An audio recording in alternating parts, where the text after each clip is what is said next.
All right, guys, so here's going to be the first video in a three-part series of lectures that I'm going to give you guys. It might be closer to four because I'm going to try to cover quite a few rhetorical terms for you guys, just to help you familiarize yourself with some of the things that you should be reading and learning in your textbook. So first off, what is rhetoric, right? Rhetoric is a study of effective expression. It's an intentional practice of effective expression, and so this is where we are studying someone's ability to express themselves, to share their thoughts, to express their opinions, to accomplish a purpose, right? Rhetoric is used to study and analyze other people's rhetoric for how it is effective, and it also helps us understand a rhetorical situation or context so that we can make intentional choices and deliver effective rhetoric. So, rhetorical context. This is a big one because you are, per your prompt, supposed to give me a paragraph of rhetorical context. And so, briefly, just want to talk about this. Exigence. Exigence right here. Exigence is the event or occurrence that prompts rhetorical discourse. The exigence is that which begins the cycle of rhetorical discourse about a particular issue.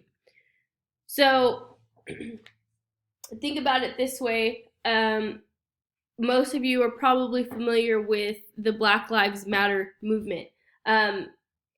In that movement, there were tons of articles and news segments and videos and things coming out with people expressing their thoughts or trying to accomplish a purpose in regards to that movement.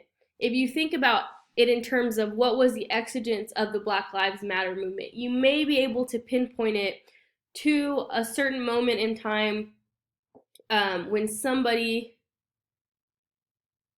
was killed, and that's kind of the exigence, right? If you think about, if you're a sports fan, right? If you're thinking about the Astros, right?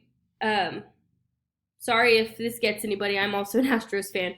But if you're thinking about all the conversation circulating the Astros right now, what's the exigence of that? It's that we found out that they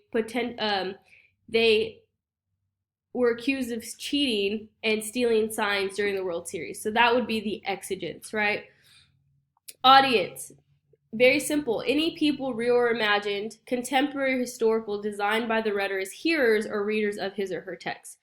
So think about this as get as specific as possible. For example, in David Sedaris' Letting Go, we could argue that his audience were smokers, maybe even non-smokers. And so that would be a specific group of people, right? The rhetor, this is the easiest one. Anyone who composes discourse as intended to affect an audience's or broader community's thinking or action. So who created this discourse? Who is the one who's the author, basically, right? So in David Sedaris' Letting Go, David Sedaris would be the rhetor. With this one, please, I highly encourage you to go out and just research your author. Who are they? What can you find out about them? What are some of their accolades, right? What do they do for a living? Things like that. Kind of just a brief research project. Again, not mandatory, but definitely going to help you when we start talking about ethos. And then finally, purpose. So what is the intended outcome or outcomes even of the rhetorical discourse being identified? So these can be straight out stated, right? I'm trying to get you to quit smoking. Or it can be more implicit, right? Where you kind of have to read between the lines of what the writer is trying to accomplish.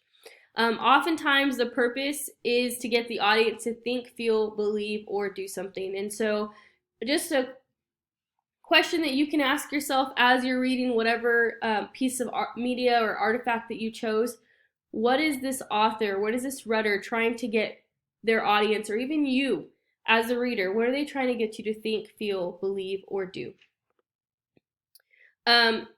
as you know, you might have these two videos to practice. I'm aware now that the links are broken, and so don't worry about these. I'm probably going to take them off the slide. But so here is just very briefly rhetorical context. You can also find all these terms in your textbook if you need a review, and feel free to reach out if you have any questions you need me to just kind of clarify one or more of these terms.